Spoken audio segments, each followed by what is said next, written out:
This is HBR News number 538, Education Sucks for All Kids, Boys Most Affected, where we discuss the news of the week and give it the Badger treatment.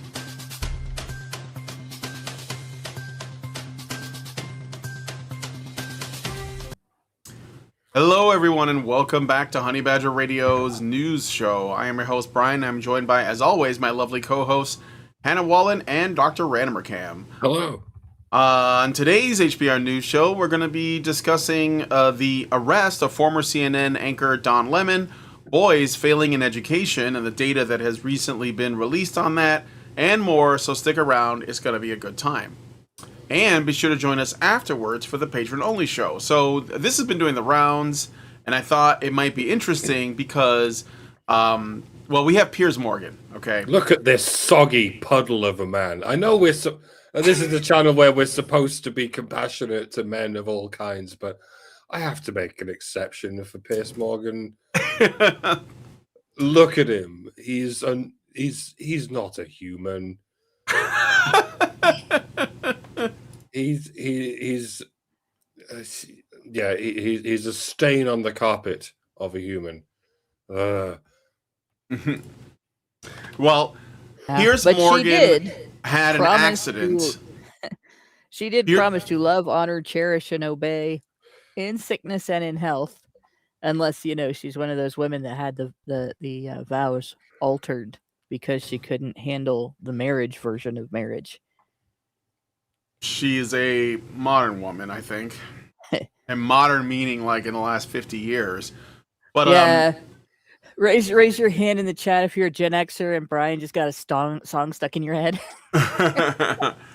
So Piers Morgan had a bit of an accident. He fell and broke his hip. Now, when you get to this age and you break your hip or you have some kind of hip injury, it's usually a bad sign. Like people who break their hips in their 60s or whatever his age is, I think he's in his 60s. That usually means that they're like nearing the end. For whatever reason, that's like the thing that you don't really recover from. But he's been hospitalized, and his wife is taking care of him. But she is apparently, it seems as though, because some people are saying they're just banting together, like they're an old couple and they mess with each other a lot. But it might be the case that she's fatigued from having to actually care for her husband. So she wrote this op-ed in the Telegraph that kind of shames Piers Morgan for, I guess, daring to get hurt. And it's by Celia Walden, who didn't even take his name, which is kind of weird. Caring for my invalid husband, Piers, is the biggest test of our wedding vows. I signed up to in sickness and in health, but it's almost 2 weeks since he broke his hip, and my patience with my patient is wearing thin. So in 2 weeks? 2 weeks. Yep. 2 weeks. 2 weeks.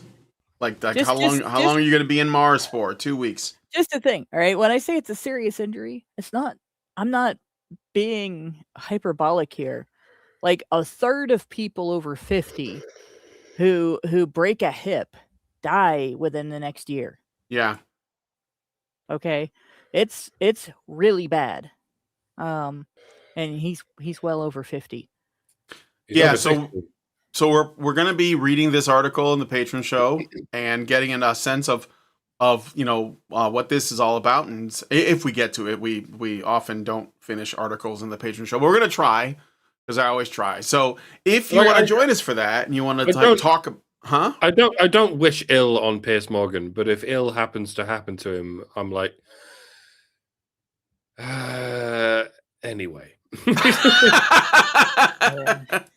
So tune in for that in the after show. The funny thing about this too is that Piers Morgan has been very concerned with, like the Zoomers and Zoomer men in particular, and their concerns or criticisms for women and the feminist movement, etc., and its consequences. And he's been one of these kind of like man up and deal with it kind of people, and now he's potentially on the receiving end of this reality. So anyway, if you guys want to join us for the Patreon show where we'd like read through this article and discuss it, you will have to become a Badger yourself by going to feedthebadger.com and setting up a monthly subscription. $5 a month will get you into the Discord server where you'll be able to watch all the additional content like all of our other Patreon shows. shows, as well as sort of like previewing things that we're working on. Allison has little groups that she does. We also have game nights, movie nights, etc. I think they're usually playing games after the shows today, including after the patron show. So lots going on in the server, and it is a positive community. And so please consider joining us. And if you don't want to wake up one morning to find that our content has been erased, redacted from the internet like the Epstein files, then please go to badgerfeed.com or honeybadgerradio.com to find where our content lives. That's feedthebadger.com, not feed the badger, I'm sorry, badgerfeed.com or honeybadgerradio.com. And with all that said, let us get into today's stories. So, worst journalist of the year 2014, according to the Columbia Journalism Review, Don Lemon may be facing jail time over his participation in an anti-ICE disruption event. Lemon, famous for suggesting that the missing Malaysia Airlines Flight 370 could have been sucked into a black hole, which would have been really cool if it was true, was one of the many mentally unhinged losers that crowded into St. Paul's City's church mid-service and began harassing and screaming at churchgoers and clergy. The group did so after being tipped off that one of the church leaders may have been a white supremacist. The church leader was not present at the time. Lemon, along with 8 others present at the disruption, have been indicted on one count of conspiracy against religious freedom at a place of worship and injuring, intimidating, and interfering with the exercise of the right of religious freedom at a place of worship. Lemon was arrested while covering the Grammys, but was shortly released on his own recognizance and with no bond. Nobody recognizes him. Recognizance is what I meant to say. I know. Sorry. So what do you reckon? Do we think he's going to prison? I guess it depends on what kind of judge he gets. Any given libtard judge anywhere in the country can veto anything the president tries to do, so they can sure as hell get Don Lemon off.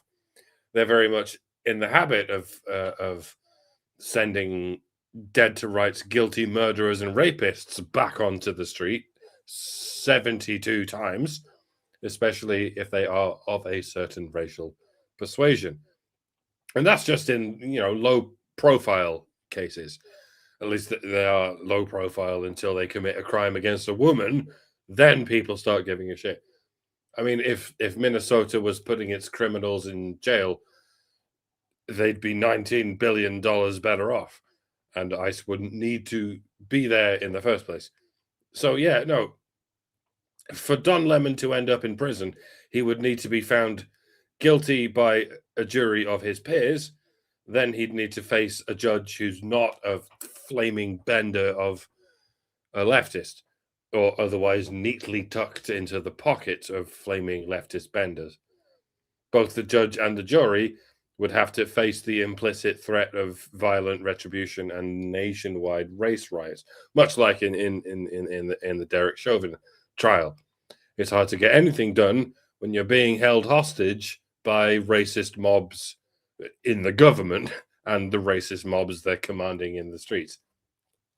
Lady Justice is supposed to be blind, and she is, because the mob came and threw acid in her face the last time she tried to punish a gay black man for a crime he was caught committing on camera. Don Lemon is not going to prison, not a snowball's chance in hell, and even if he did, he'd probably enjoy it. There's not much you can do but threaten him with a good time, if you know what I mean. Yeah, no, he'll get off scot-free and he'll continue terrorizing churches and getting away with it. Probably. I'm not 100% certain. I mean, this time 2 weeks ago, I didn't think he'd even get arrested, but here we are. Maybe this administration will surprise us again and actually enact some law and order.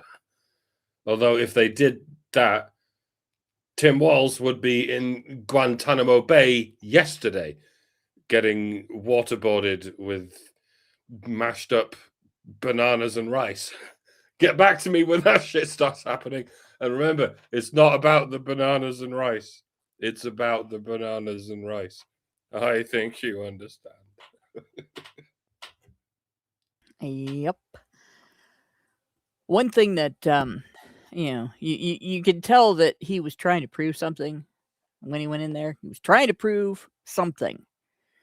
Don't know exactly what he was trying to prove, but there was something that he did help to prove. There's been a few things that have come out since, a few other not directly related events, but related events that have come out since. The parent that had to confront her school, for instance, her kid's school, because they sent children out to protest with anti-ICE protesters. Not before the two incidents that have been so controversial, the two shooting incidents, not before those two happened, after liberals have been running around online for the last couple of weeks screaming that ICE shoots innocent people without provocation wherever they go. They sent children to protest against a group of people they were saying does that, right? And here he is going into a church full of people that are not the individual that he's wanting to expose. And when that guy's not there, he terrorizes the people in the church, including children. And of course, it has come out that tens of thousands of children that the Biden administration lost have been located, and many of them were human trafficking victims. And if it wasn't for ICE, they still would be. They still would be. Boys and girls, little boys and little girls who have been ripped away from their parents and sold into slavery. But the biggest issue on this guy's plate was, I got to prove this one person at this one church is maybe a white supremacist. And like that's their priorities. And they will trample children on their way through. The left, the right may not be your best friend, right? We know that the man up mantra is on both sides. We know that right-wing politicians don't treat fathers with very much sympathy, and they don't give a shit about your due process rights unless you're a politician. We know that there's been a serious issue on both sides of the political fence of treating men like perpetual bad guys anytime there's a conflict between any male entity or organization and any female entity or organization.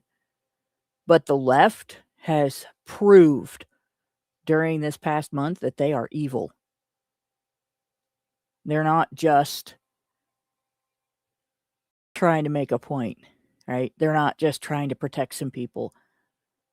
They don't care about people. They care about winning.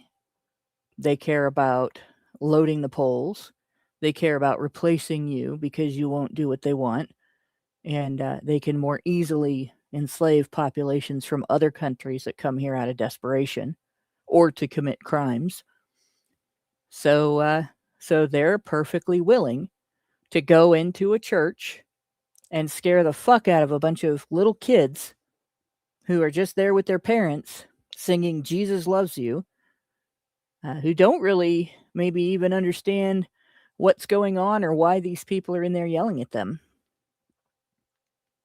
And they're perfectly willing to send children, young teenagers, junior high school kids, into an environment that they just spent the last 2 weeks telling you is deadly for the side that they're sending them in to march on. They're perfectly willing to let children be trafficked as long as they win. So I don't feel bad about calling them evil at this point. That's evil. That's not just run-of-the-mill selfishness. That's not just run-of-the-mill self-important. Oh, we're so important that nobody else matters. That is downright demonic evil. And they'll probably get away with it because nobody else wants to say that, right? Nobody else wants to come down that hard. Oh, you can't call the other side evil.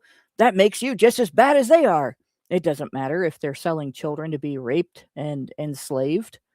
It doesn't matter if they're terrorizing children. It doesn't matter if they're it doesn't matter what they're doing. If that doesn't matter if they're sending children into an environment they told you was deadly. You're the bad guy if you call them out on it, right? Because you say the same things, even if you don't do the same things. Well, I'm done. I don't care if people say you're just as bad because you say the same things. Fuck, call me just as bad. Just let the trafficking of children be stopped. Right? Let the replacement of nations full of people be stopped. Let the theft of elections be stopped. And let dipshittery like what Don Lemon did, like going into a church and terrorizing a group of people that has nothing to do with what you're mad about. Let that be stopped. You wouldn't put up with it if he had a different reason for doing it. You wouldn't put up with it if he hated them for the color of their skin, especially if they were Black or Latino. So you shouldn't put up with it now. And that's it. But see, what Don Lemon did was just a misdemeanor, and that's not a crime, according to Don Lemon. Yeah, crossing the border illegally is not a crime. It's just against the law. If I get convicted of one, I could never work in my field again. But nobody stops journalists from being criminals, or criminals from being journalists, for that matter. I guess my field has more integrity. All right. Well, let us know what you guys think about this in the comments. I was going to mention the irony of the thing that basically the law that he broke. It was under something called the FACE Act. The FACE Act is the Freedom of Access to Clinic Entrances Act, also known as the Access Act. It is a U.S. federal law enacted in 1994, signed by President Bill Clinton. It was passed in response to escalating violence and blockades against abortion clinics in the early 90s, including murders of providers and large-scale protests that obstructed access. But there was also an act that was meant to keep the Klan out from harassing black churches, and so the KKK. And the worst part of it is those people probably would never have gone in there if they didn't think they were getting publicity from that fucknut. Yeah. The dumbest people on the left are the ones that are going, oh, he didn't do anything wrong. He was just there as a journalist. No. He was there to feed the fire. He's a bellows. It's not his job to promote this shit by giving it press. That's not how that works, right? It in fact, if you find out something like that's going to happen, being a journalist doesn't stop you from being responsible to report it to police.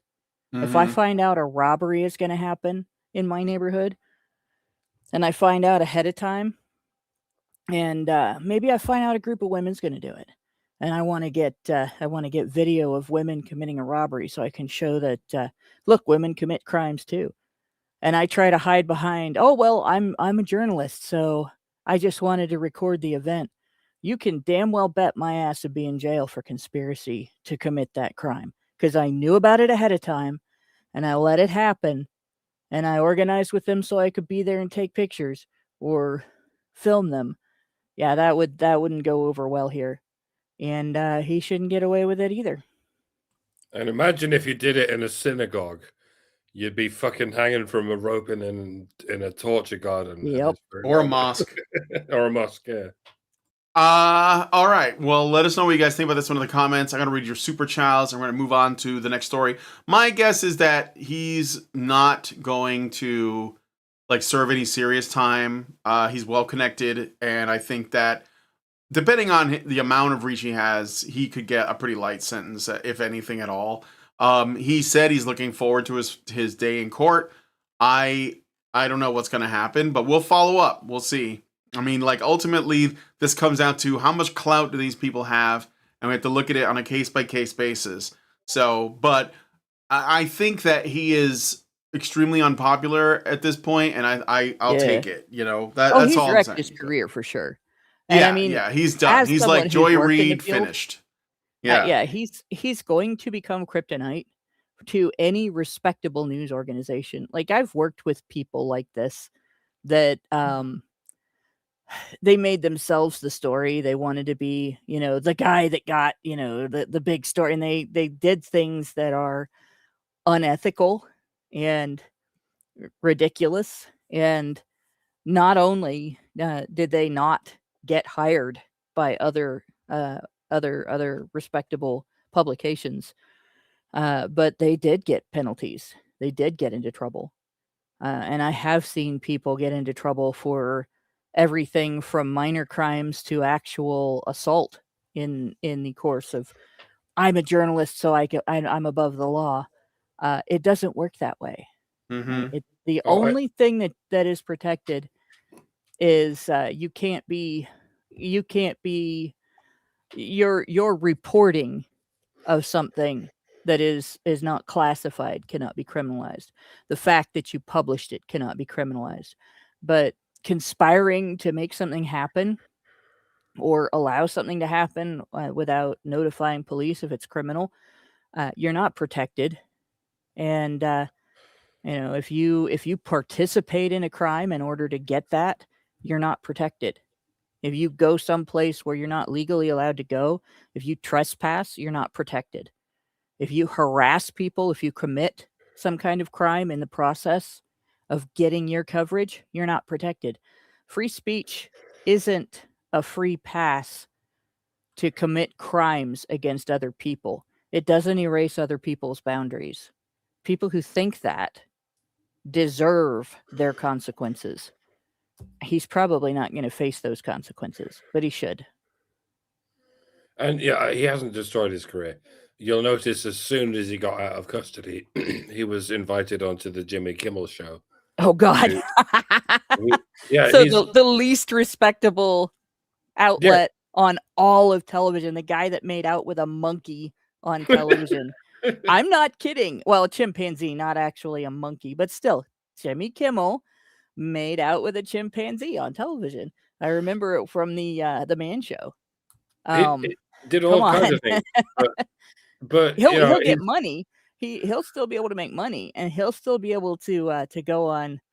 He'll still be able to go on shows like Jimmy Kimmel.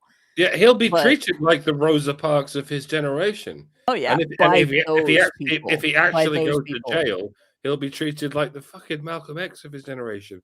Because by those people are but nobody with any credibility, nobody that people really listen to, nobody that anybody takes seriously is going to give him the time of day for a while. We'll see. So I got some super chows to read out. Let's do that. First of all, we got one yesterday at 1 a.m. from Art Fours. Thank you. And he gives us $60 and says Trixie time zones. I imagine that was trying to get in before the end of the fundraiser. So thank you, Art Fours. Now, today we got one from Meredith G for $5, and she says HBR News 538. You all realize that Don Lemon could be prosecuted under the Klan Act. This pulls it into federal court, but everyone should be concerned about Bondi prosecuting this case. That woman is the dangerous combination of corrupt and incompetent. Yeah, we want that is true. We want Scam Bondi out of there. If hopefully that will happen, we'll have to see. And then I got one from Zeranx for $5, and he says Don Lemon infringed on religious rights covered by the First Amendment in our Constitution and attempted to utilize the right to a free press, also covered by the First Amendment, as cover, thereby corrupting the First Amendment overall. He proved that it's not just government that can threaten constitutional rights. I say Don Lemon attacked a piece of the foundation for these United States, so he attacked the country itself. Contrary to comedian Dave Smith's issue that going after Lemon makes him bigger, what I've tried to lay out is too big to leave Don Lemon alone. He's committed treason as those who'd benefit our current and would-be enemies of the United States. Am I wrong? No. I think that you're right about all that stuff. And I guess we'll see what the courts say ultimately. A lot of the but way people is reacting to this indicates that they never should have stopped teaching about civics and civil rights and the interaction between you and government in general in schools. Like, people don't understand the difference between the free ability to discuss and describe things versus getting in someone's face, trespassing on their property, imposing yourself against their will, and so on. The ability to speak, the freedom to speak, does not guarantee you an audience. You can say anything you want. People have the right to walk away from you. You don't have the right to corner them. You don't have the right to grab them. You don't have the right to invade their property and shout at them. And you don't have the right to make them afraid to leave so that they will listen to you. You simply don't. And it isn't about speech at that point. It's about taking away someone else's freedom of movement. And you don't have the right to take away someone else's freedom of movement in order to exercise your right to free speech. Mm-hmm. Richard Bier gives us $5 and says, these are the same kind of people who would be accusing random people of witchcraft a few centuries ago. All right. Yeah, thanks guys for your thoughts on that. Like I said, we will see. But at least we're seeing like the beginnings of consequences, or at least like a recognition that there should be consequences coming from, I think a lot of the people who are not a part of the machine are definitely waking up to this stuff. So, all right. Let us know what you guys think about this one in the comments. I see the special chat is alive and well, and they are active. So welcome to the stream, people in the vertical watching on your mobile devices.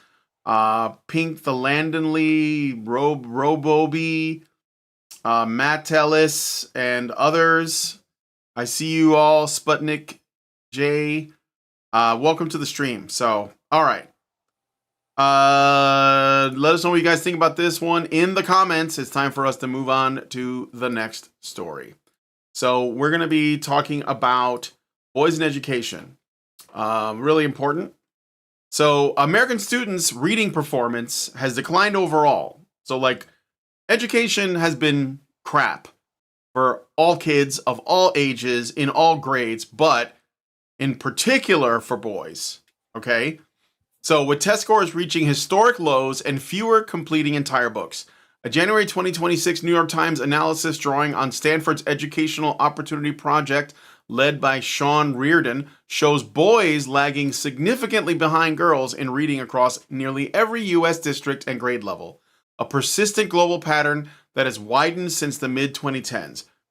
Boys trail by about 3/4 of a year in fourth grade, so that's like almost a whole year in fourth grade, and roughly a full year by 12th grade on assessments like state tests and NAEP, unlike targeted efforts that narrowed girls' gaps in math and science. So like there have been efforts to raise girls' grades that are targeted at girls for the desire to raise girls up, to lift them up in specifically math and science. Boys' reading challenges have seen limited focus intervention, i.e. none, contributing to their lower school engagement, reduced college attendance, and broader academic difficulties, as strong reading skills underpin success across subjects and higher education.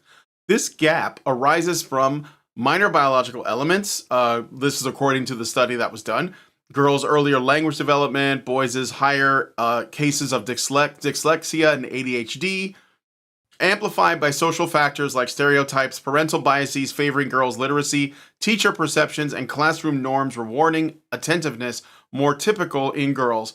Experts stress these disparities are malleable, evidenced by girls' math improvements through societal changes, and recent data from the NAEP trends from 2024-2025 confirms this reading gender gap favoring girls remains robust, though pandemic effects sometimes widened other disparities, such as lower income areas or in certain subjects. Solutions include early kindergarten interventions, small group tutoring benefiting boys notably, evidence-based phonics, whole book assignments, cross-subject literacy, student book choice, and male role models, reading for pleasure to build interest, confidence, and long-term success in education and beyond.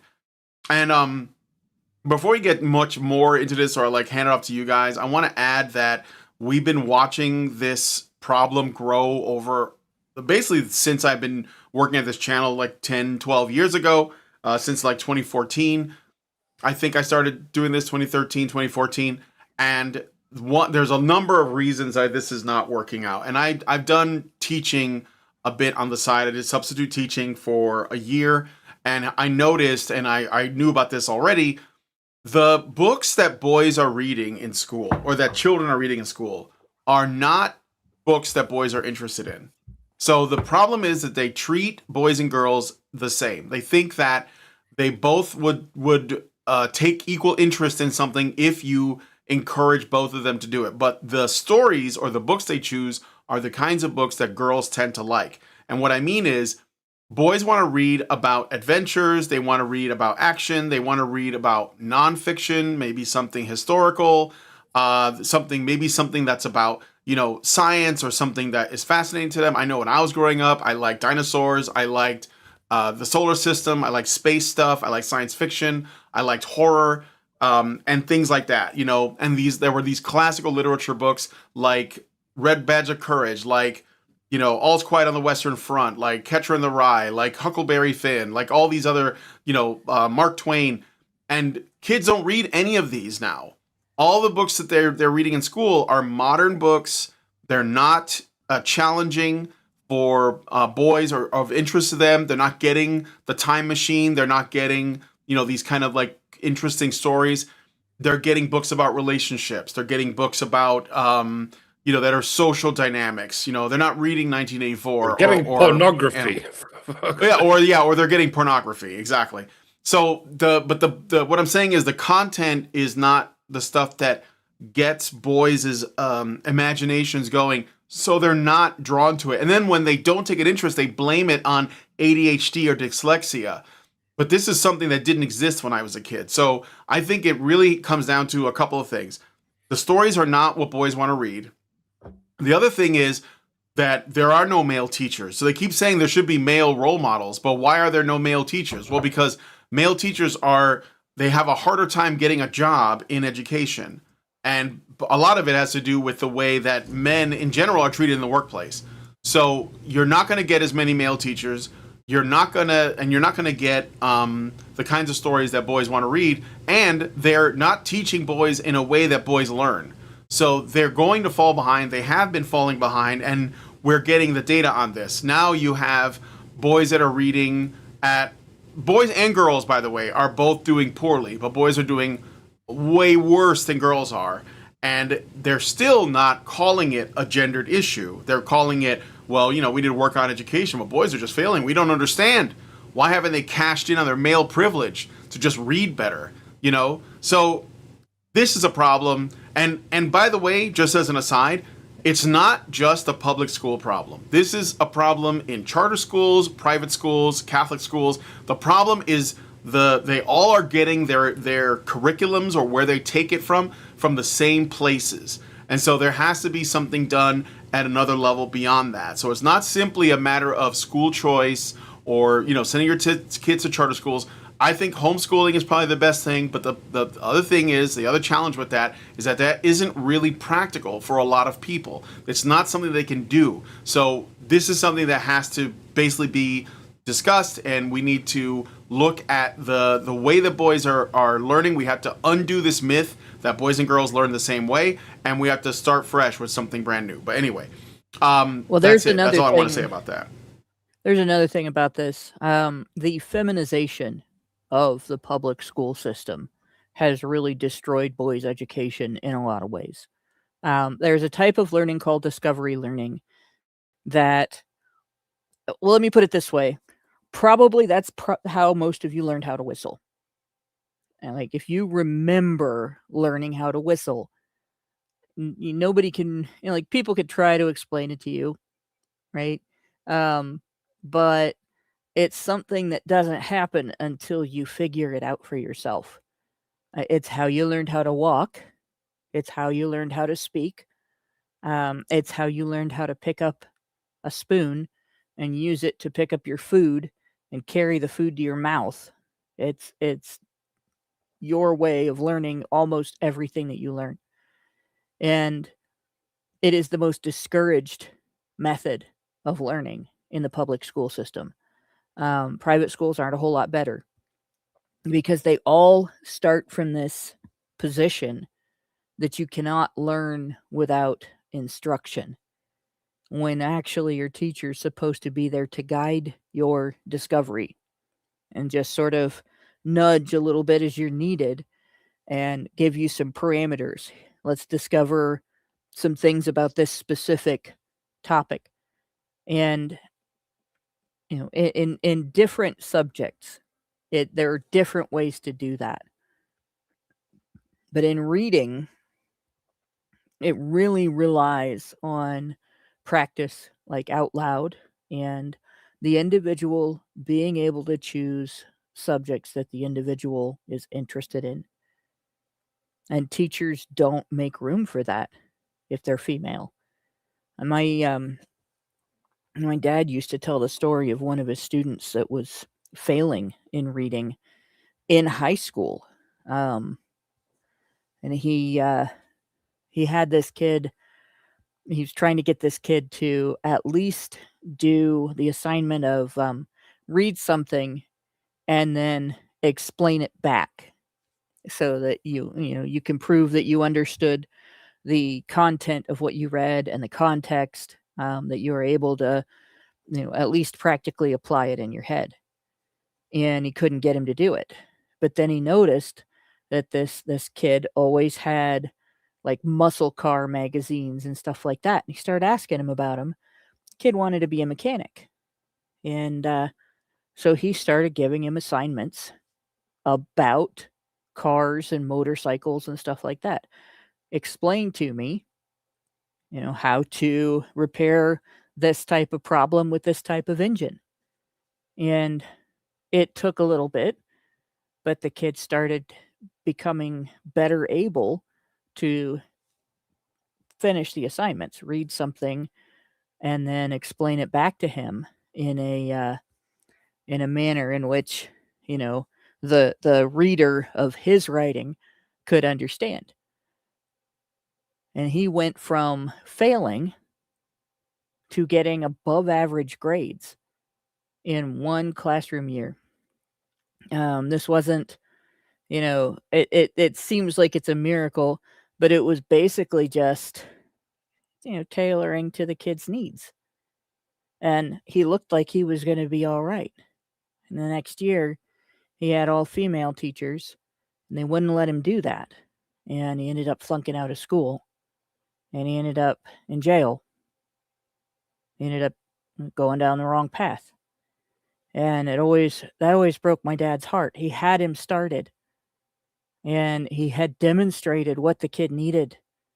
And because it wasn't the rules are the kid has to read this material. The rules are the kid has to be interested in whatever we say he's got to be interested in. He has to be able to do that with stuff that has no application to his life whatsoever. And that's how that ended up with him. He didn't make it. That is the feminization of the education system. Women deem rules more important than the things they exist to facilitate, whether it's safety or success, carefulness, mindfulness. They don't care about that part. They just care about the letter of the law, not the spirit of the law. The spirit of, you need to see this through to the end and figure out what the goal is, right? You can't teach kids in an environment like that and have them reach their greatest potential. When you do that, what you do is stifle everything about them that isn't about obedience. And that's pretty much what a feminized school system is designed to do. Stifle everything in your child except for the part about being obedient. And unfortunately, because we are quick to accuse, we as a society, no, we personally, because don't look at me, but because we are quick to accuse male teachers of being dangerous to children and then ignore it when one after another female teacher makes the news for molesting her children, and schools often just move them on to another system rather than dealing with what they've done. And we have a feminized school system, and it's not getting better. We're not getting more male teachers. Guys aren't going to go into that. They're not going to go into that profession when they know that all they have to do is sneeze and somebody's going to make a sexual allegation. They can't even teach in their classroom with the door closed with a classroom full of kids. They have to worry that everybody's, looking at them as a potential threat. And they have to worry that all they have to do is make one person angry and they're going down. So until that changes, until we start holding female teachers who engage in sexual misconduct accountable and false accusers accountable, in addition to holding male teachers who engage in actual sexual misconduct accountable, this is the environment your kids are going to learn in.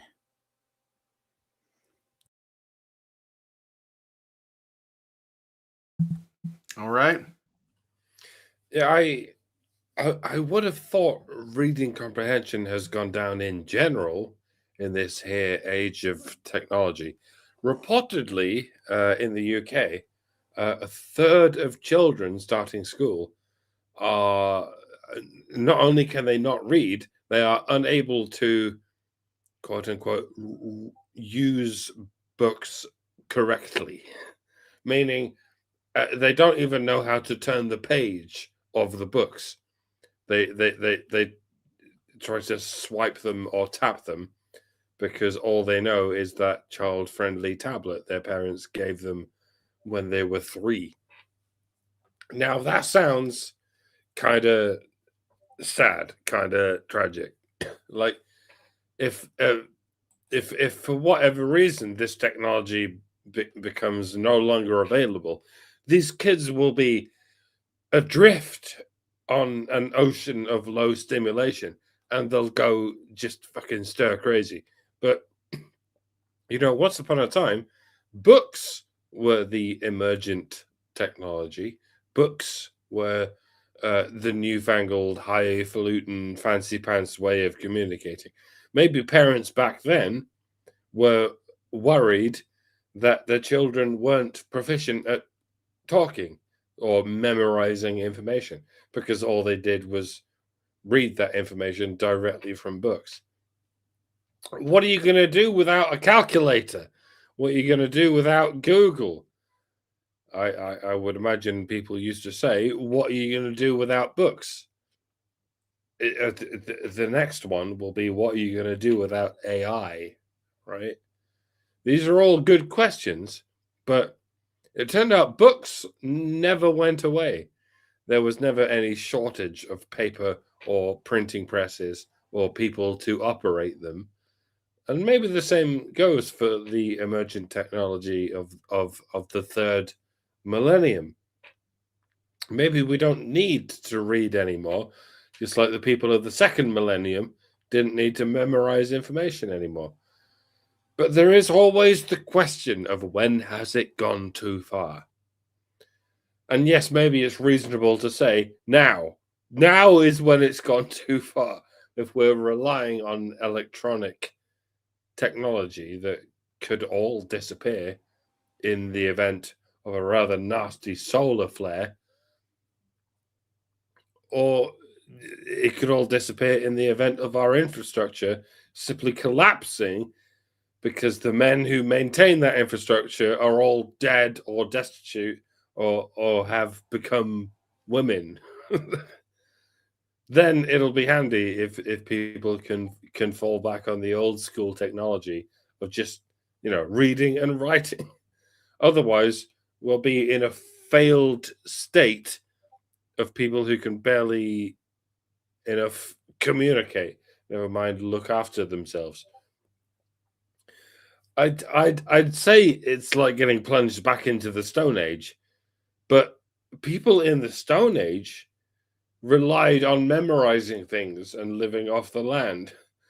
When a space age civilization collapses, it's like being plunged into the Archean era, where there's nothing but bacteria mindlessly wandering the sea looking for other bacteria to eat. It'll be grim, to say the very least. But yeah, no. Evidently, this isn't an issue of technology making children illiterate. Evidently, girls are mostly unaffected. It's an issue of schools just not giving all that much of a fleeting fuck about boys. The lockdowns didn't help, obviously, but schools are willing to help girls through those bad times. But they're not willing to help boys unless those boys get their fucking dicks cut off. Shit like that. And yeah, ladies and gentlemen, as I alluded earlier, this is why society is going to collapse. Because all this technology that makes our lives so easy and so convenient is maintained by men. And if the men of the future are the boys of the present who are being quietly shunted out of society for being evil oppressors, there will be no one to maintain anything. And then we're fucked. Then we're just apes. We're just chimpanzees with the applied intelligence of bacteria and the survival skills of, I don't know, fucking dead bacteria. We might want to sort it out, folks. We might want to at least get back to, say, 2016, where we were discussing the fundamental problem of the rift between men and women and not getting distracted by all this grief about race and immigration and other such goy slop. Speaking of goys and how much we're hated by certain international villains, I guess we're not speaking about that. Maybe next time, hey? Maybe we'll wait. Well, I thought I would save it for when we had more information. I think it's still too early to like get too into, but yeah, I mean, and not like a lot of what you're suggesting is I knew all that anyway. It's not news to me. But Indeed. Okay, so are you done? I'm sorry, Mike, I didn't mean to cut you off. I am indeed. Let's go. Okay. So we are, yeah. So like I already said in my piece about the education thing, but Mike is correct. If we don't do something about the growing rift between men and women, none of this other shit that people are arguing about is going to matter. It really isn't. And I don't know why people either have a really hard time making peace with this reality or they don't want to. So they're afraid or they like that things are getting worse or whatever it is. The bigger the cleanup task, the more okay people become with living in the mess. Yeah. That's essentially the it's like hoarders. You ever yes, see hoarders? Yeah. Almost exactly the same thing. Except in politics and social just like social things, like it's not even political per se. It's like something that we as individuals could like work out. We don't need the government to do it, but people don't want to face this reality. They're fine with calling out, this or that ethnic group or that race or this class of people, but man, women, oh boy, nobody wants to do that. That is terrifying. And And yeah, it's a the shame. dumbest part of it is they won't call women out because they're afraid that it hurts women, Yes. right?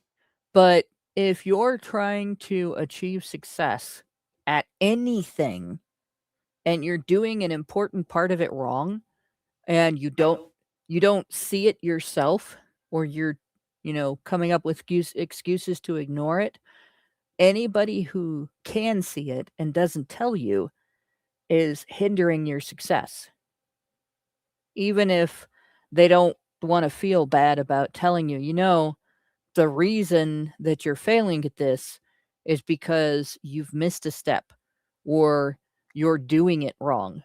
If you do it this way, it'll be better and you'll have a higher level of success. Um, because you can't say that to women. Women fail at things, or fail to reach their potential at things that they could do much better, much more effectively, much more painlessly. Um, Even things that women have been doing since the dawn of humanity, like parenting. Yeah. Women are failing at parenting because nobody will say, love your children before you conceive them. Plan ahead. Don't screw around like a dumbass. And don't choose a deadbeat and think that he's going to become a better person just because you made him a dad. But Mm-hmm. if people can't be blunt with women, and people can't tell women, the rules only exist to achieve an end. They are a means to an end. If you use them to prevent that end from being met, then you are in effect breaking the rules yourself. You're essentially acting like an idiot. If you can't tell women things like that, if you can't criticize women, if you can't hold women accountable, women will never reach their potential. So to protect women, you're hurting women. It's And not being unfortunately, kind, people, it's being nice. yeah, people don't Like recognize being that. kind or being good doesn't mean that you always say what is going to make people feel good. It means you tell them the truth. And That's that right. hurts, but it's necessary, right? It's to protect them in the long run. So, all right, anyway, let us know what you guys think Exactly. about this one in the comments. Let me read your super chats and such, and we're going to move on to the next story. So, Zeranx gave us 5 and says, what Hannah's talking about is similar to what John Taylor Gaddy used to do when he was Yes. teaching in New York City. I think he's since passed on. Yeah. Thank You you. identify the student's learning style, and you figure out how to best lead them on their path to self-actualization, to success, to developing their reading skills, to developing their math skills. And if that's how they get good at it, then that's what they should do. It doesn't matter what the norm is. Yep. All right, let us know what you guys think about this one in the comments. We're going to move on to the next story. So, the U.S. Supreme Court has denied Miami Township's petition for a writ of certiorari, refusing to review a $45 million federal jury verdict awarded to Dean Gillespie in November of 2022, the largest wrongful conviction judgment in the history of Ohio. Gillespie from Fairborn, Ohio, spent over 20 years in prison after a 1991 conviction for rape and kidnapping crimes that he did not commit. He was exonerated and released in 2011 following intervention by the Ohio Innocence Project, with charges dropped in 2017 and official recognition as wrongfully imprisoned. This civil lawsuit, filed in 2013, alleged constitutional violations by former Miami Township Detective Matthew Scott Moore, who suppressed exculpatory evidence, including reports on an alternative suspect, and used unfair lineup procedures, leading to the wrongful conviction with no biological evidence linking Gillespie to the crimes. A federal appeals court, the Sixth Circuit Court, upheld the full $45 million award in May of 2025, rejecting the township's arguments to reduce it despite claims it could financially ruin the community with an annual budget around $20 million, and conflicts with Ohio's indemnification laws capping certain liabilities. Miami Township appealed to the Supreme Court, citing excessive damages, lack of direct responsibility, and potential bankruptcy risks, but the High Court declined to hear the case around January 26th of 2026. Gillespie's attorneys expressed gratitude, calling it the end of the township's legal maneuvers after decades of injustice and urging prompt payment. The township expressed disappointment and intends to protect residents' interests. Excuse me.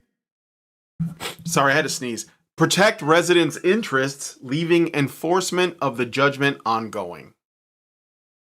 All right, Hannah, you gave us this story, so I did, and in the comment section of I believe it was Steve Leto's video about this, there were some people going, the worst thing about this is that the local people's taxes are going to go into paying for this.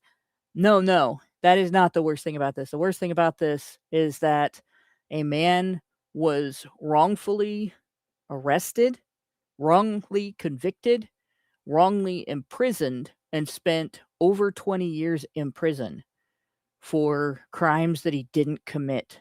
That's the worst part of it, right? And then, of course, people being upset about, the locals. Simon, I want to tell you how things go locally in elections for prosecutors, because I live in the area. I don't live in Miami Township. I live in Dayton, but and before anybody goes, stop doxing yourself, there's like 100,000+ people in Dayton, so you're gonna have a hard time locating where I am at any given moment.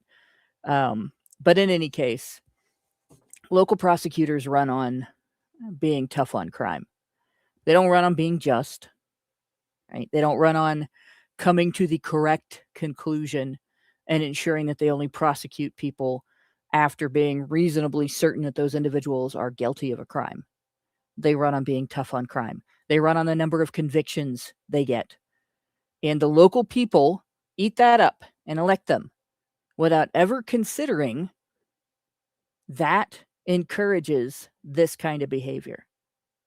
And sure, I feel sorry for people who didn't vote for that prosecutor and still have to pay, they're still dealing with being taxed for this probably. There's a little bit more to this story, by the way, that I don't think it made in, but part of the argument that these that the city made, that these officials made, was that they didn't have insurance for this because the company that they were insured with for this went bankrupt in the 90s due to this practice, due to this type of case. In other words, this has been going on for decades, and the behavior has not changed, which means the government hasn't been held accountable for this, even though they've been doing it over and over the entire time. And it's not just Miami Township, right? It's all of Ohio. It's all of the Midwest. It's all of the West. It's all of the East and the South and the North. The entire country does this in response to the Violence Against Women Act. Prior to the Violence Against Women Act, we had the Family Violence Prevention and Services Act of 1984. Signed into law by Ronald Reagan. It gave us 24-hour hotlines. It gave us the recognition that crimes like assault and battery are not suddenly legal just because they take place in the home. It gave us women's shelters, which actually were just domestic violence shelters back in the day. And the funding was for both sexes, not just women. And that was what we needed. That was all we needed for addressing domestic violence. We didn't need something that said, if a woman makes an allegation, you're not allowed to treat her like she might have lied. Right? If she fingers a particular guy as the perpetrator, you shouldn't doubt what she says. Right? We didn't need something that does that. We didn't need something that provides training for judges, prosecutors, and police to always believe the woman and to do everything they can to take away the due process rights of the accused. We didn't need representatives for women to be able to take with them to court to stifle the prosecution of process crimes, where the accuser goes in and the actual allegation is the lie. But we got all of that with the Violence Against Women Act.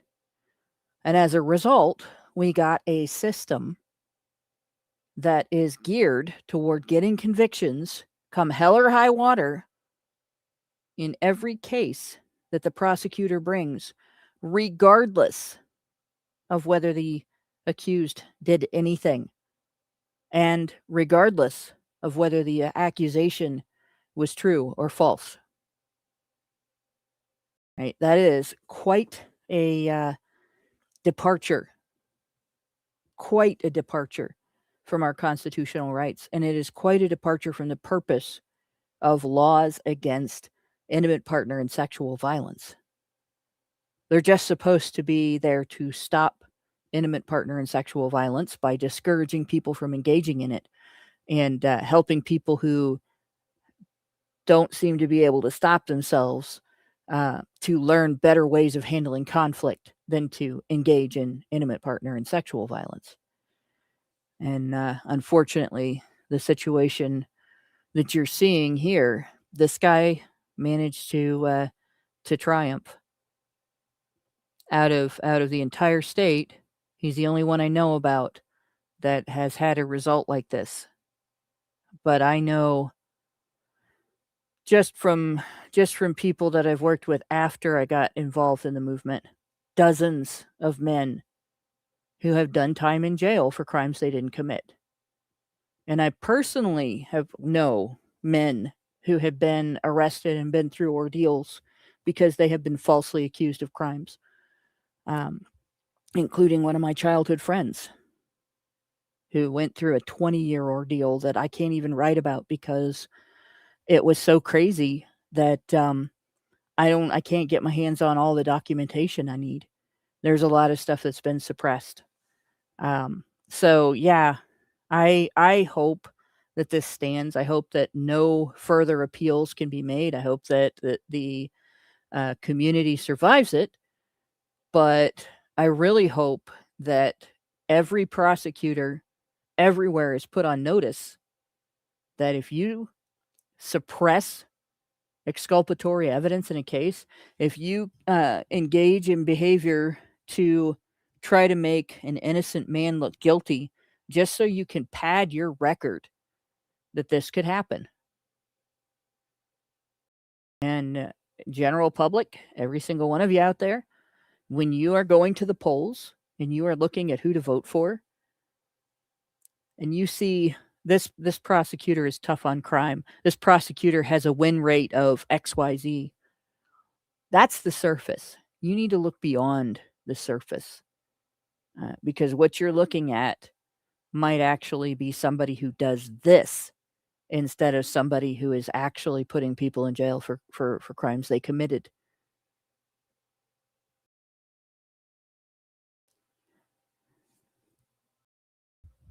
And frankly, there's not enough. There's not enough money in the world to make up for what was done to this man. But $45 million at least is enough to maybe deter other cities and other prosecutors, other court systems from being quite this corrupt.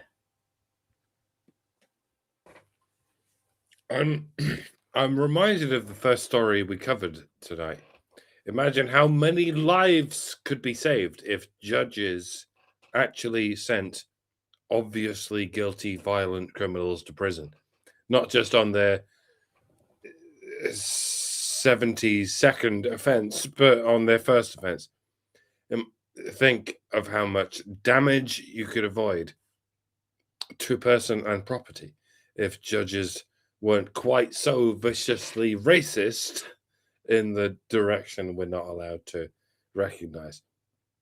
I realized lives are the most important and sacred commodity, and the health and safety of those lives. But at the same time, imagine how much money you could save if instead of releasing those bulls back into the China shop, you could put those bulls in some kind of facility where there's nothing they can smash except other bulls.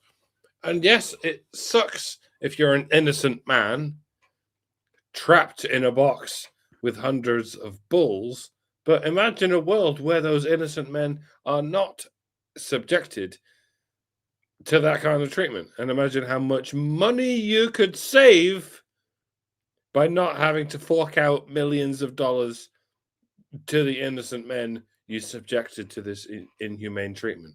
Oh no, we can't afford these multi-million-dollar payouts to men we wrongfully convicted. Yes, that does sound like it sucks. But see how this almost never happens with female convicts? Women almost never have to be wrongfully subjected to 20 years in a room with a moose because the state is very careful not to do that to a woman unless they are sure beyond a reasonable doubt that those women are innocent. Don't get me wrong, it would be nice if the state actually clamped down on female criminals, just like it would be nice if they clamped down on men of a certain racial persuasion, if and when they commit 72 crimes. But at the end of the day, there's a reason we have the standard of innocent until proven guilty.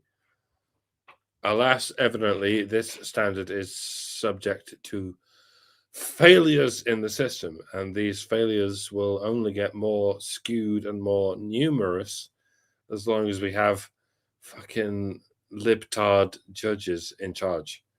I keep saying we as though I get to speak for America, but we have the same problem in Britain to a far greater degree, if anything. But we generally don't get to hear about it in Britain because everything is clamped into an NDA. We in these MRA circles have often compared the plight of men to the plight of black men. Ostensibly, these are both demographics who face disproportionately unlenient charges and disproportionately unlenient verdicts and disproportionately unlenient sentencing for the same crimes. And it's not like the wage gap. The wage gap is an evaluation of outcomes. The legal gap is an evaluation of opportunity, if anything. And at this point, it's pretty obvious that no one is given less lenience than the Untermensch of the woke regime, men of European descent. And it's not just in the last 10 years, it's in the last 30 years, as evidenced by this story. For every Dean Gillespie who had the fortune of being exonerated, there are X amount of men who will never enjoy such fortune and will die in prison for crimes they did not commit. And yes, there are men of every race who face the same hopeless absence of exonerating evidence. I think we should find a middle ground between throwing innocent white men into prison for half a lifetime and releasing non-white men into the wild 71 times before shit happens. And you know where we could locate that middle ground, where we could look for that model? Maybe it's how women are treated in the legal system. If they're clearly guilty, they go to prison. If there is what is called reasonable doubt, we set them free. I mean, it's pretty fucking obvious that the law is too lenient when it comes to female criminals. They get to walk free because of hormones or because of systemic oppression or some shit. like regardless of their race. So maybe we could find a middle ground just below where women are. Men have hormones too. That doesn't excuse anything. So it shouldn't excuse anything for women either. Men can be oppressed too. Even white men. What? What does that mean? I guess it means being convicted and sentenced disproportionately for the same crimes as other people. So maybe don't do that. Maybe don't cite oppression as a mitigating factor while you apply the very discrimination that you call oppression. I don't think I've said anything that any midwit couldn't have thought of. That's what's so annoying. This shit is obvious, and it should be obvious. But to the average midwit, it is not, because the average midwit has been brainwashed into the progressive stack, where people are punished not because of their actions, but because of their skin and their genitals. And unfortunately, the average judge is an average midwit, and the average juror is an average midwit. We live under the tyranny of the average, ladies and gentlemen, and that's what needs to change. Not because the average are evil, but because evil preys on the average. The devil invades not from the top or from the bottom, but into the middle, into the soft underbelly of humanity. And yes, women are more average than men. Women are less diverse than men on every graph that you would care to cite. I said what I said, and you know what I mean.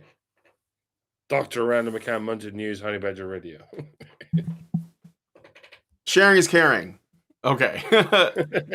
Let us know what you guys think about this one in the comments. I gave that one. That was for Hannah.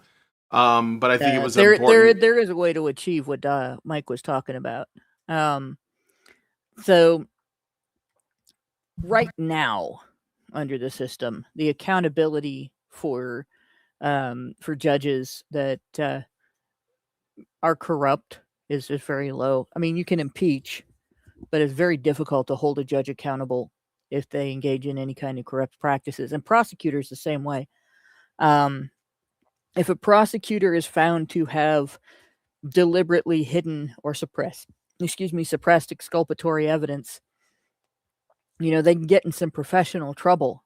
But you know what doesn't happen? They don't go to jail. Right?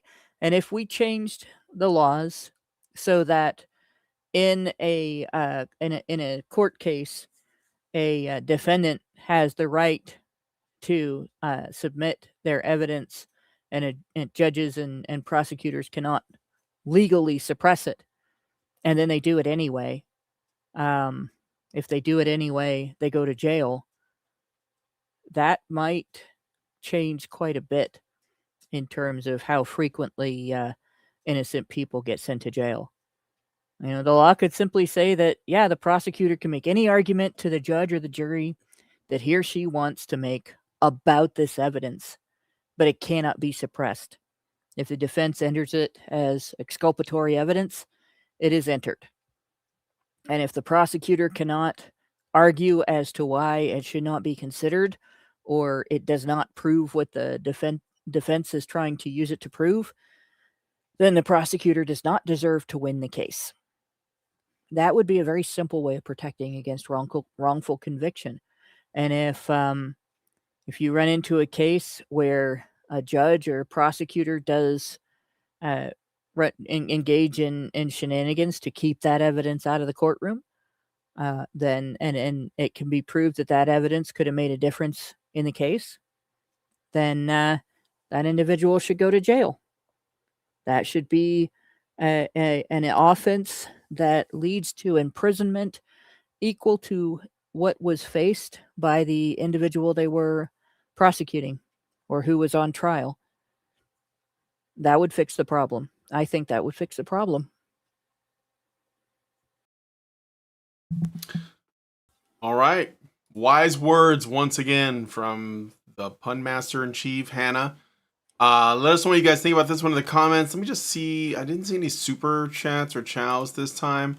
Man, you guys have been it's sometimes it's just kind of front loaded. So let us know what you guys think about this one in the comments. We're gonna move on to the final story, which could be a little bit of good news, I guess. So it's always good to see that. Let us know what you guys think about this one in the comments. All right. So the U.S. Federal Trade Commission, the FTC, under Chairman Andrew N. Ferguson, issued warning letters on January 30th. Hopefully they were sternly worded. To 42 major U.S. law firms regarding their participation in Diversity Lab's Mansfield certification program. The program, active since around 2017, certifies firms that ensure at least 30% of candidates considered for leadership roles, promotions, and sometimes hiring come from underrepresented groups, often defined by their race, gender, or other characteristics, i.e., not straight white men, with a plus level for meeting concrete benchmarks.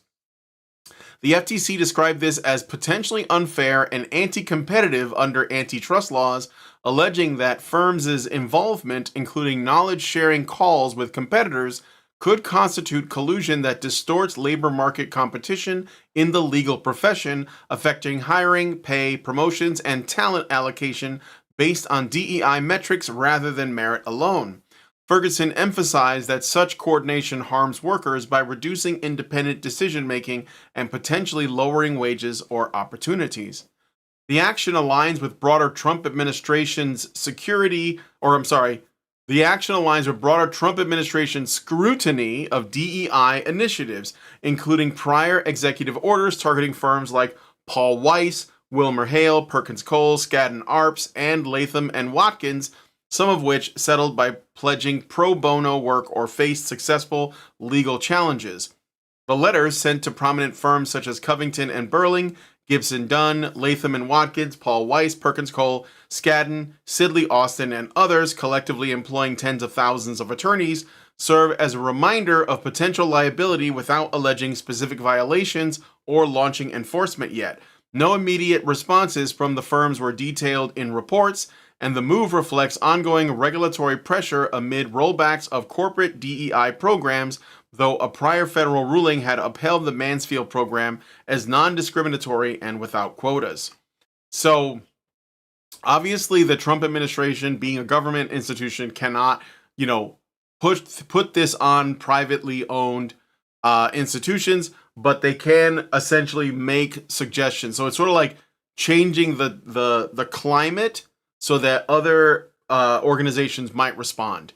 And it may, I think, it may have an effect. I mean, I think that we are obviously like feeling the effects of DEI in a number of ways, because essentially in the cases where people who are unqualified, let's say, start to affect it, and Helen Andrews, who I often bring up on this channel and my channel, who wrote the piece for Compact, I believe, called The Great Feminization, explained that when you have an overly feminized workplace, it's going to, like, you reach a critical mass of women in any given field, it's going to affect the way that business operates.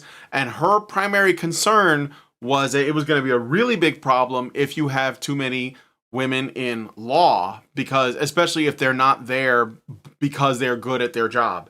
And this is actually affecting law firms, and I think that is true, right? Because like judges were usually started off as lawyers. So we are looking at this from the systemic level and trying to, at least this is trying to address that. So anyway, those are my thoughts on that. You guys go ahead and give your thoughts. If your criterion is underrepresented and your numerical marker is 30%, then surely your aim is to make sure that whoever makes up 30% of the population makes up 30% of the workforce. Now, this undercuts women and it overcuts black people, who I believe are 14% of the US population. So what exactly are you working towards the if you've got a hard 30%, then I mean, even if you employ black people, then you're over-representing black people because they're only 14%. But even if you're getting women on board, you would have to go to 50%, wouldn't you? Because women are 51% of the population, and so how I mean, you're not going to stop until you get 50% of your workforce being women, and none of this makes sense. Everything was operating just fine when you did things meritocratically. When you put white males in charge, because whites are the majority of the population. It depends on whether or not Hispanics count as white, and to be honest, I think they fucking do. But then you have to factor in the degree to which women count as part of the population. But if women don't want to do that job, then why the fuck would you enforce this policy where 30% of the workers have to be women? And that'll never be enough. You'll keep going until they are 50% of the workforce. And that's not going to work because even though women make up 51% of the population, it doesn't necessarily follow that women are going to be just as good at the job as men. Nor does it follow that non-white men will be just as good at the job as white men. And yeah, I'm struggling as to how to get this idea across without sounding racist and misogynist. But here I am, trying to get this across. Face to face, a couple of silver spoons. Oh, jeez. Don't do that. There's another issue with this that people rarely consider when it comes to women. Women, the percentage of the female population, the adult female population, let's say adult being 15 and up, because I think you can work with your parents' permission at age 15 and without it at age 16. So let's say the percentage of the adult female population age 15 and over that wants to work, that seeks jobs, that goes out and applies and takes jobs and actually, shows up and does some degree of work, is not as high as the percentage of the male population that goes out looking for jobs and seeks them, right? Fills out applications or sends out resumes, whatever, and then fills a position and does the job. And the reason for that is because it is more socially acceptable, and it is also more natural for a woman to feel comfortable raising children her full-time job until they're of a certain age, and running a household, and maybe she'll work part-time after her kids are a certain age. And that has been historically normal, throughout the entire industrial age. Prior to that, when more people were, the person who shod your horses did so in his own barn at his own home, and the person you went to if you didn't bake your own bread was running the bakery out of their home, and the whole family was part of it. You'd see more family participation in work, right? But it's always been a thing of like women of the lower income ranges, women in families that were too poor to just have one income and survive. They're the ones that have gone out and sought jobs because they had to. But you don't see as you get up into the higher echelons of income where the husband earns quite a bit of money, you don't see as many women who feel obligated to contribute to the household finances so much that they go out and get a job. Now, that has, to a degree, changed in the last couple generations, but it's changed out of necessity. And what you end up with is because of DEI policies, more men are giving up on being able to find gainful employment or find gainful employment that is sufficient to support their family. And more women are ending up filling the void. And sometimes it's because this is what they want to do. Sometimes it's because they like to work and they prefer to work. Sometimes it's because the dad is the better nurturer. In my household, right, my husband is the better nurturer. Even though I can do it very well, he thinks of things that I don't. Right, when it comes to raising our kids, he was the better nurturer, and there's a lot of stuff I learned from him. But I don't think that that's always the case where you have, one sex being the better nurturer and the other sex being the better suited to just not be there. And when it comes down to it, finding a 50-50 ratio in your workplace of women to men, it's made more difficult by the fact that you don't have a 50-50 ratio of applicants. Now, what DEI does is it comes in and says it doesn't matter whether they want to work or not. It doesn't matter whether they're good at the job or not. It doesn't matter whether the company benefits from hiring this person or not. If you don't have that 50-50 ratio, we're going to penalize you. We're going to treat you like you're not doing things right. You have screwed up. You have failed. When in reality, let's say your goal is to sell things, and you have a company where half of your applicants are really, really good at selling things, and half of them suck at selling things. You want the ones that are really, really good at selling things, regardless of whether they're male, female, black, white, tall, short, ugly, pretty. Doesn't matter. Right? As long as they're good at selling things, that's who you want to hire. You don't want to have to focus on whether they're male or female. You don't want to have to focus on whether they're one ethnic background or another, what their religion is, anything like that. You just want to focus on, are they going to bring in customers? Are they going to get those customers to buy things? Are the customers going to come back and buy things the next time they need those things?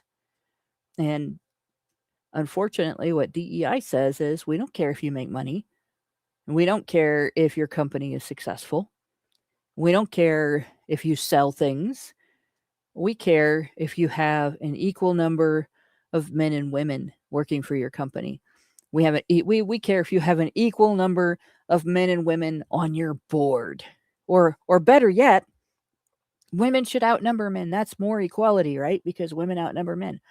DEI isn't about business. It's not about common sense. It's not about doing things with success in mind. It's just about rules and imposing those rules and enforcing those rules. And it's almost designed to destroy your company. So, yeah, it really doesn't matter if half the population is this or half the population is that.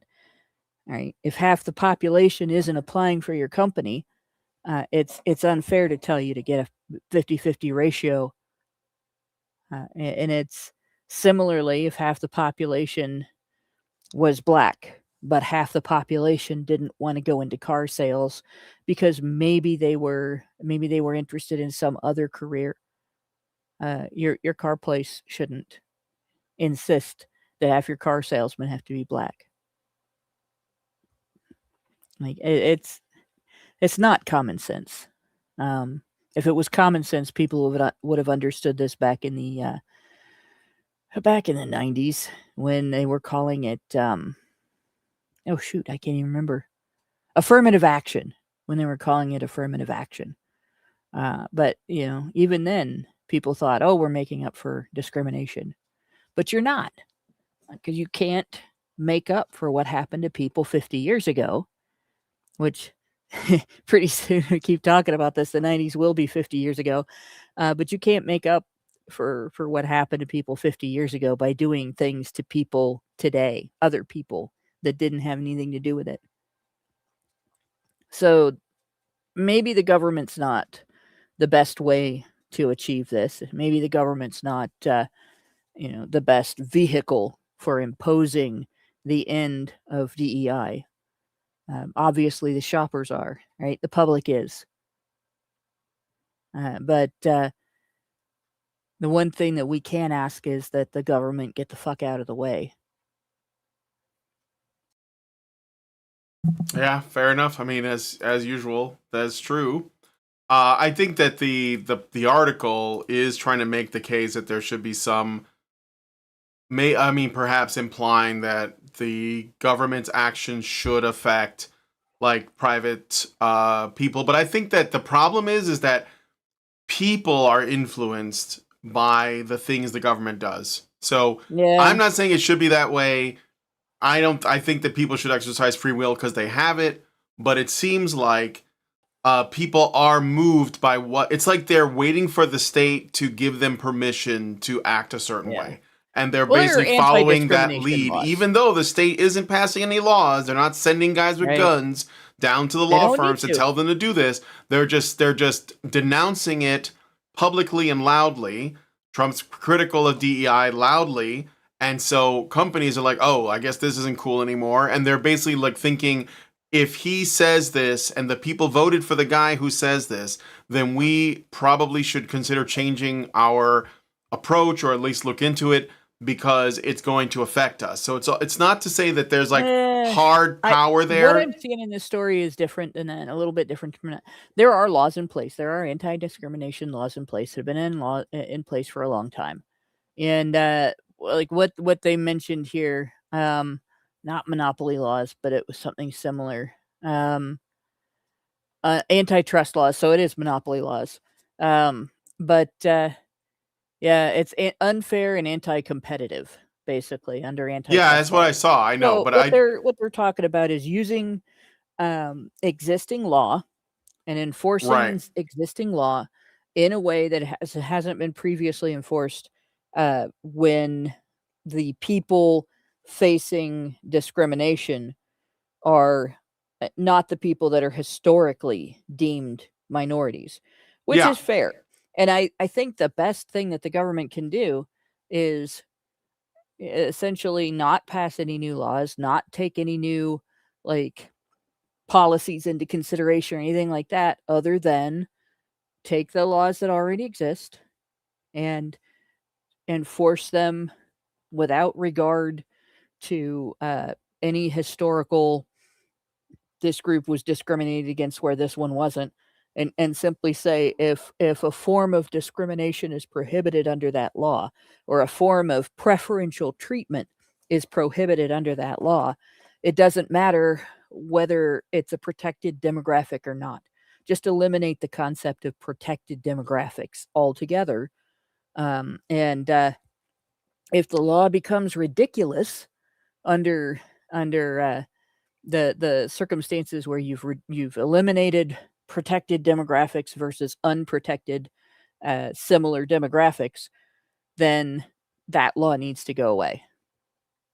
I agree. I think that there shouldn't be any anti-discrimination laws at all. But if they're going to exist, I think the best way for them to disappear is to apply them equally. And then maybe people will think about them in terms of just principle and then eliminate it, because I believe in freedom of association 100%. And if you want to be, if you only want to hire a certain group or you want to exclude people, you go ahead, but it can affect it can affect your bottom line. But I think that it's the best way forward, because otherwise it will be used in slanted ways, which is how it's been used for as long as it's existed. So yeah, so like that's what I'm saying. Like I fundamentally don't think the state should be doing it. I think they're just going to take what already exists and they're just going to apply it in the way it probably should have always been applied, which is universally, which essentially just creates a situation where, going forward, people are going to have to choose between one of two things. They're either going to, ensure that we enforce anti-discrimination laws, but we got to do it across the board, right? Which kind of like eliminates the point of having them in the first place, because I believe that most anti-discrimination policy or law was passed not specifically to avoid some kind of like bigotry, but rather to essentially like, be able to put people in positions that are undeserving or give them additional help, because they're trying to get to this and that's, if I'm being very charitable, they're trying to achieve some kind of sense of equality. But it's not how it goes. I mean, and the thing is too is that even if you get rid of all that, you're not going to eliminate inequality anyway, and even like unfair kinds of inequality. Like women are probably gonna be more favorable hires simply because companies can pay them less, and and they'll just take it, right? So like there is still going to shake out in certain ways regardless, but I think the ultimate goal in the long run would be to eliminate anti-discrimination laws altogether. But I know that's a pipe dream, because most people would take issue with that, but maybe that's changing anyway. Yeah, I will say this, when it comes to law firms, as opposed to, say, oh, I don't know, the fire department, I'm more the trusting military of women working in that field, because bitches do like to argue. I mean, look at me. But than I am of women. I've met one female firefighter that I'm like, okay, I would trust this person to carry me out of a building, and that woman was as big as a man. You could tell she was definitely female. She wasn't trans. Like, she was definitely biologically female. But she was, if you couldn't look at her and tell, if you looked at her from behind, you would have thought that was a dude with a ponytail, and that's it. I'm the whole thing about DEI is that it doesn't care about the goals of the job. Sure. It cares about giving government or giving woke ideologues control over your company. That's all it's really about, control. Yep. All right. Let's see. I got another super chat, and then we're gonna go into the patron show. So, Senior Sticks says for $5, thank you, Senior Sticks. As DEI benefits white Western women the most, is it time for white Western women to step aside and give up their position? So let me remind you what I said earlier about lack of accountability preventing people from meeting their full potential. DEI needs to be eliminated because of the discrimination against men. But there isn't this silver lining in it for women. It just keeps women from working hard enough and being self-critical enough to reach their potential. So there isn't even a good excuse or even a mediocre excuse for why we should keep it. It's shit all the way through. Yeah. As much as I hate white women, right? Let us not forget for a moment that women in general are like this. Like, people keep saying that this is all the fault of white Western women. Bitch, have you met women from anywhere else? They're the fucking same. Right? Like, Yeah. let's not fall into this trap of blaming everything on white people. Like, women are arseholes. White women, black women, yellow women, fucking Jewish women, especially Jewish women. There are like, let's not fall into this trap. Like it's women. Like Nick Fuentes said to Tucker, it's just the women. It's the women. It's the women. Honestly, it's the women. And as long as female accountability is not a thing, that will continue. Yep.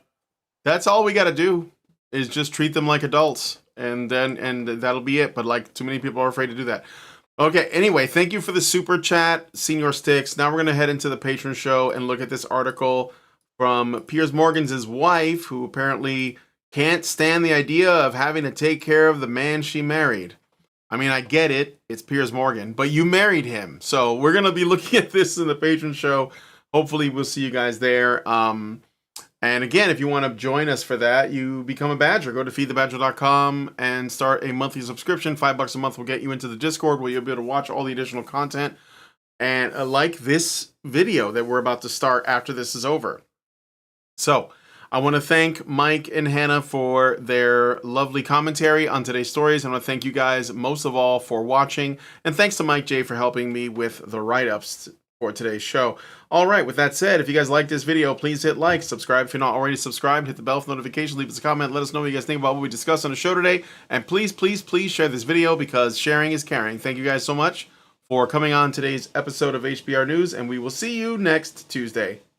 Men's rights activists are machines, dude. Okay? They are literal machines. They are talking point machines. They are impossible to fucking deal with, especially if you have like a couple dudes who have good memory on top of that too. Holy shit, you're fucked.